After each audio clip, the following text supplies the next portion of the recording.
Alright, so welcome back to another video tutorial on CAD, and for today's video, activity number 8. So, sorry sa delay na itong activity 8 na to kasi nga medyo naging busy ako this week. So, ito yung activity 8 natin. So, this will be the final activity for our midterm. And ito siya. Tama ba ako? Yes, yan siya. Okay, so ang meron uli isang technique, so bagong technique na magagamit dito para makuha natin to. So, start na tayo. Una natin gagawin is itong line na to, tsaka ito, since yan yung line na magde-determine ng center points natin. Itong dalawang circle na to. So, una lagay natin. So, line tayo. So, make sure naka-on yung orthographic nyo para mas madalian kayo. So, mag-line tayo. Oops. Mali. Mali. Add tayo pala ng layer. Okay, so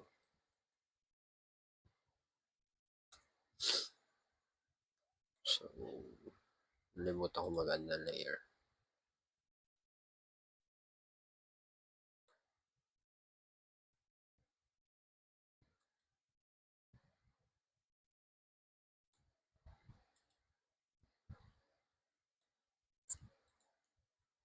Okay, so dun tayo. So, unahin natin to. So, ang line natin is 120 by 20. Tama ako. Yes, 120 by 20, no? So, line lang tayo. Wala namang sinabing tag dito, coordinates ng line. So, kahit saan na siguro dyan. Basta makuha nyo yung dimensions is okay lang. Line 120. Okay, so after ng line is lalagyan na natin tong circle. Itong mga circle na to. Then, pati na rin to since iisa lang naman sila ng center point. Okay, so unahin natin tong maliit na circle na to na merong diameter na 30. So, C, select yung center, then type D, enter, tsaka nyo ilagay yung diameter. Next is yung isa. So, merong 25 yung isa na radius. So, radius niya is 25. So, enter lang natin 25. Then, next natin is circle ulit. Oops, may kulang pala ako dito, no? So, ang dimensions ng circle natin is yan. So, meron tayong radius na 15. Ay, 51 actually. Okay, so C, 51. Radius natin, 51. So, ayan. Ano ba yun? Parang ang bilis. Wait lang. Ulit. C, center. Type natin yung 51 for the radius. Then enter. Okay. Then, next natin is yung polygon. So, ang polygon natin, ang command dyan is pol. P-O-L. Enter. Then, ilang sides yan? So, hexagon yan. So, 6 sides. Tapos, sa ating hexagon, ang given niya is yung isang side. So, basic, ano lang to, tag dito. Basic shapes, ano tawag? Geometry. Basic geometry lang yan. So, ibig sabihin, kung 35 yung side niya, yung isang side, di ba, 35 na lahat yan. So, yung, tag dito, itong point niya, itong corner niya, ibig sabihin, pagka 35 yung sides niya, so mula dito sa corner na to hanggang dun sa center is equal din sa 35. Gets ba? Basic ano lang, geometry. Ay, geometry ba? Shapes. Oh. Kasi kung i-imagine niyo kung maglalagay tayo dyan ng tatlong line, yan ganyan, so, wait lang. Ayan o. Kung maglalagay ka ng line dyan, puro equilateral triangle yan. Tama ba? Tama. So, puro equilateral triangle yan. So, kung ano yung haba ng isa, ito yung haba ng isang side, yun na ang haba ng lahat. No? Okay, so, ibig sabihin, pag gagamitin natin yung polygon, so polygon, then 6 sides, dahil corner, corner ng shape natin or corner ng polygon natin yung merong radius, ang gagamitin natin is inscribe. Inscribe in a circle tayo. So, yan lang. Then, enter natin yung 35. So, ayun na. So, done na tayo sa polygon. Next natin is, ano bang madali dyan? Itong arc sa labas na to. So, yung arc na yan is, mas madali siyang gawin gamit ang command na circle, tan radius. So, circle, then TTR, then, ang isa-select nyo is yung kung saan siya nakatangent. So, ang tangent natin is nasa banda rito at nasa banda rito. So, pinakalabas. So, select natin yung dalawa. Pinakalabas ng dalawang circle, no? Yung dulo-dulo niya. Then, ang radius natin is, ang given dito is diameter ng circle. So, divide nyo lang sa 2 since hindi natin pwedeng i-plot yung diameter dito. So, 200 divided by 2 is 100. So, 100 ang ating radius. Okay. So, napasobra ako sa gilid. Okay, so, determine nyo kung saan banda yung nakatangent. So, dito, eto. So, horizontally nakatangent. Then, dito naman sa isa, medyo nakababa siya sa circle, no? So, kung makikita nyo yung, dito yung horizontal part niya, or yung horizontal part. Then, nakatangent siya sa mas mababang part nun. So, ang nangyari dito is, nabaligtad ko. So, eto, no? So, ang gagawin lang natin yan, ulitin. Ay! So, ang gagawin lang natin yan, ulitin lang natin. So, circle, TTR, then, dito, so, nakatangent siya horizontally. Yan. Then, dito naman, medyo mababa. So, around here, siguro. Or, dito siguro. Basta, tansyahan lang. Hindi siya, wala siya rito sa side na to. Bagkus, mas mababa siya. Mas nakababa siya. So, around here, siguro. Then, ang radius natin is 100. So, ayan na. Tama na ba? Yan, tama na. Then, next natin dito is, itong part na to, hindi natin siya makukuha kaagad. So, paano ba makuha yan? Kung mapapansin nyo, dito, itong part na to, yung arc na yan, is merong offset na 10. 10 units mula dito sa outer circle natin. Tama ba? Okay. So, it means na ito at ito, may offset din na 10 units. So, para makuha natin to at ito, offset lang tayo ng 10. So, off. Then, value natin is 10. So, ayan, naka-enter naman na dyan. 10, enter natin. Then, offset natin siya ng 10. Okay. So, next natin is, determine natin itong part na to.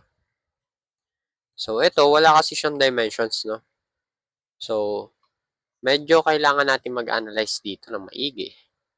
Then, kung mapapansin nyo,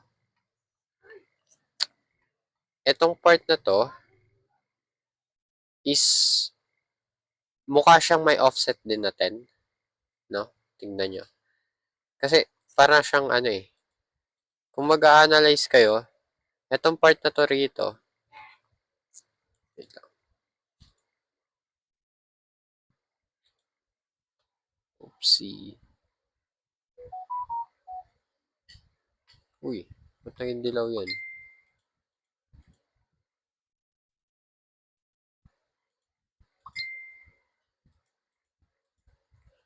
Sorry. So, kung makikita nyo, yung part na yun kasi is, uh,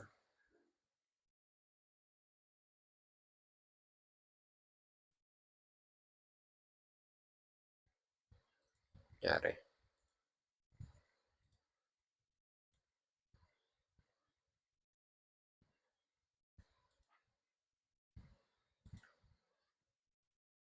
Okay, so, balik tayo. So, kung mapapansin nyo, itong part na to, at ito, mukha siyang magkaparehas ng layo sa isa't isa, or magkasing lapad sila, no? So, kung ang offset nito is 10, so, most probably, 10 rin itong part na to.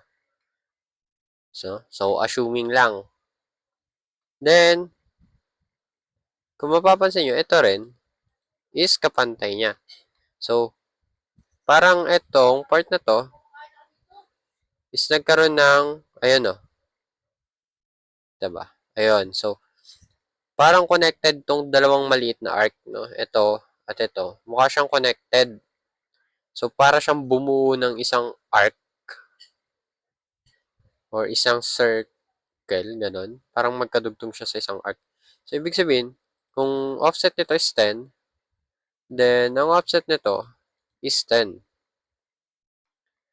Then, titignan natin ulit. Analyze lang maigi. Ito, mukhang 10. Ay, yan mukhang 10. Then, kung titingnan nyo, mata-mata lang ha, mata-mata. Etong part na to at ito, mukha siyang 20. Since mukha siyang doble ng lapad na itong part na to. To. Itong part na to dito, mukha siyang doble dito sa side na to. So, mukha siyang 20 kung susumahin. So, ang ginawa ko dyan, ang trick ko dyan, dahil, di ba, yan, so mukha siyang 20. Then, ang trick na ginawa ko dyan, or actually, na-discover ko lang din sa tropa, is ito. So, offset uli natin ng 10, kasi mayroon na tayong 10. So, ito yung outer natin, then nag-offset tayo ng 10 dito. Then, mag-offset ulit tayo ng 10 since mukhang 20 yon dito, no? Again, analyze lang maigi. Okay, so try nga natin. Offset, then offset ulit. Okay, so tumama siya doon. No? Nagtama silang dalawa. Ngayon,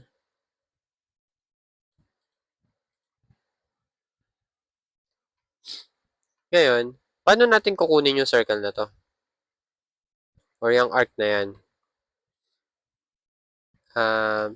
Wala akong nakikita shortcut, pero ang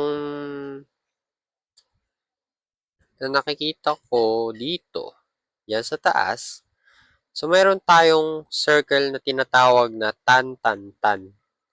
So, tangent, tangent, tangent. Ayan siya. So, creates a circle tangent to 3 objects. So, kung titingnan natin maigi, meron na tayong 3 objects dyan. Yung offset na 20, yung circle sa kaliwa, yung pinakamalaking circle sa kaliwa, saka yung pinakamalaking circle sa kanan. Okay. So, yun na.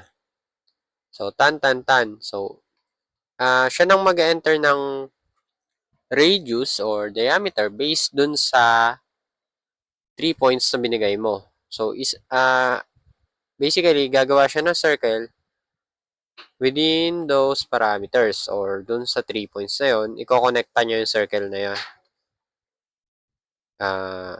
Ginawa mo. Okay, so nakuha na natin. Tama ba? So, next natin is itong part na to. Ngayon, sabi ko kanina, meron tayong offset na 10 dito.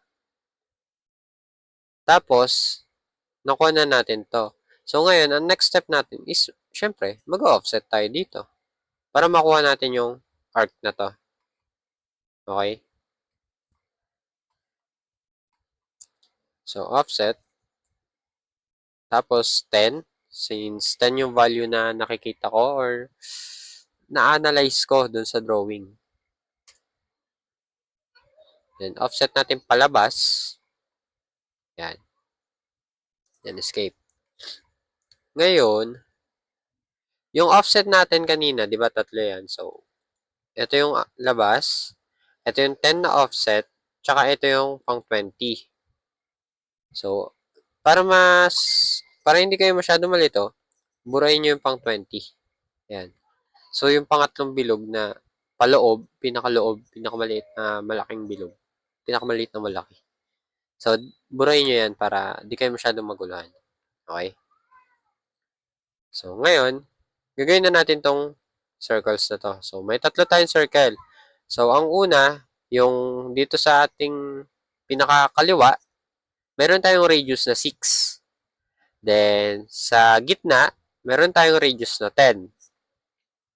Then, dito naman sa kanan, meron tayong diameter na 10, which is 5 in radius. So, ang gagamitin natin command dyan is tantan radius lang. So, madali lang naman yun.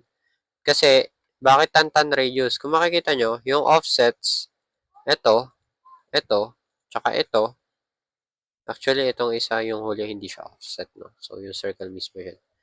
Pero, kung makikita nyo kasi, kung ma-analyze nyo, yung mga arcs na yon is galing naman dun sa mga offsets na yon.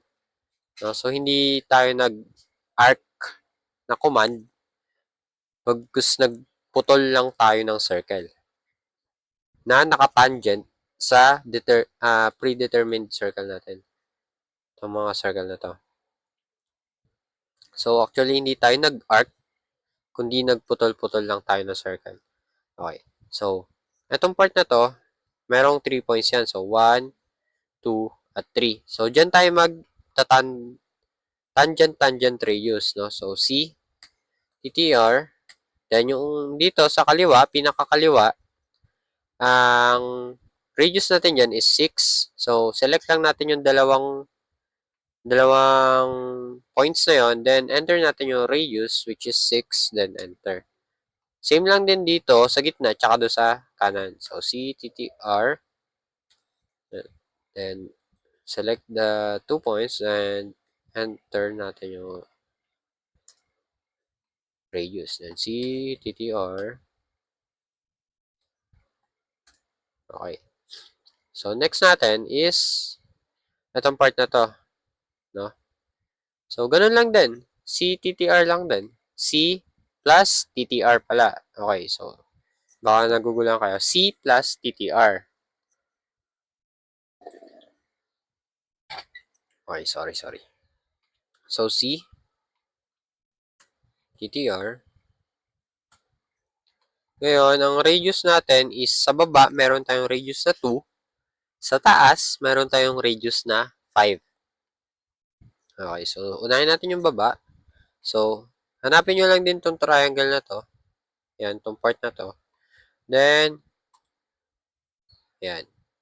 Itong dalawang to, yung isa select nyo. Yung dalawang offset. Again, mostly sa offset tayo doon tayo, yun yung mga points na sinaselect natin. Okay, so, ang radius natin sa baba, which is yung maliit na circle, is 2. So, next is TRR tuloy. So, next natin is itong sa taas, which is which is radius natin is 5. Okay, so, ayan. Then, trim. Ayan. Linis na lang yan. So, ano ba yung mga lilinisin? Baka hindi nyo pa alam.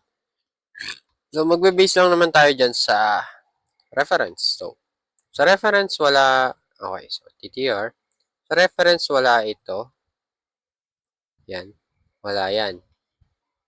Sa reference, wala to. Then, wala rin to. Tapos dito, eto, wala to. Linis lang yan. Alam ko kaya nyo yan. Okay, so next is wala to sa reference. At eto. Okay, so next is putulin natin yung mga circles sa loob. Then, eto. And, we're done. That's it. Tapos na yun. Ayun lang kadali. Kadali. Tagal ko rin ina-analyze. Charat. Okay, so, actually, na-delay din yung video kasi may nagkamali ako ng technique doon sa una. No?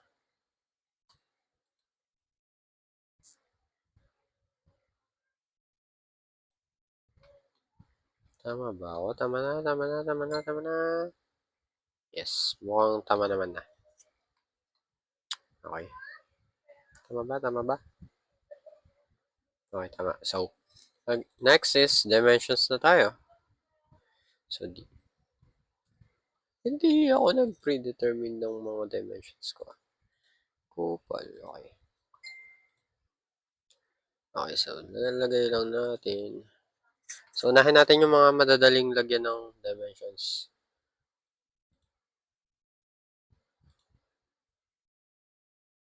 Okay, so, ito.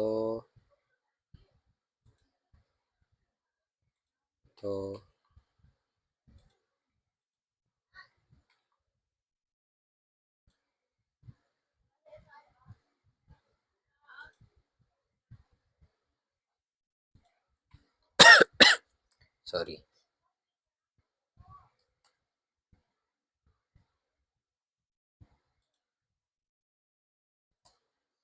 Alam nyo naman na siguro kung paano magpalit ng ano, no? Ng diameter. I mean, dimensions ng radius tsaka diameter. So, madali na lang yan. Pero sa mga hindi nakakaalam, ganito lang. So, on nyo lang yung command na dimensions or dim.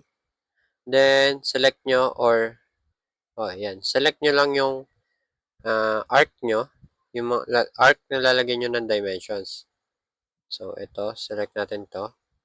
Then, kung makikita nyo, radius yung nakalagay dyan.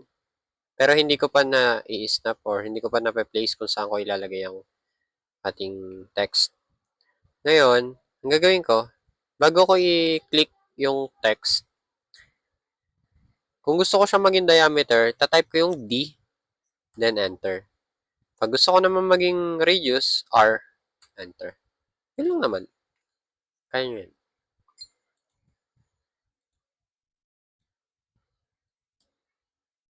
Gets ba? Gets. Okay, gets na yan.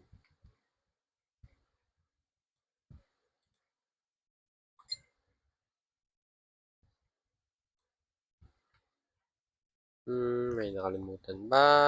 Yes, meron. So, dito, ako kasi hirap pa akong maglagay ng ito. So, alisin natin yung unsnap. So, hirap ako maglagay ng linear.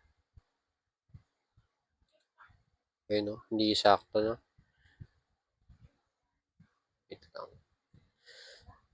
Ngayon, dahil hirap ako maglagay ng linear, ginagawa ko ganito. So, line, dimensions, O, di ba? Magic. Tsaka ako di-delete yung line. Magic. Then,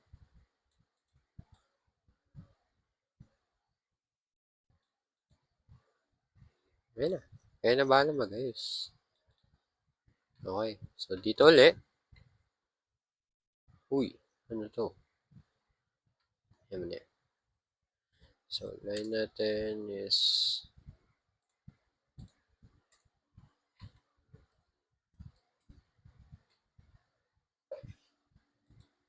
so, ayan. Nagagawa lang naman ako ng dito.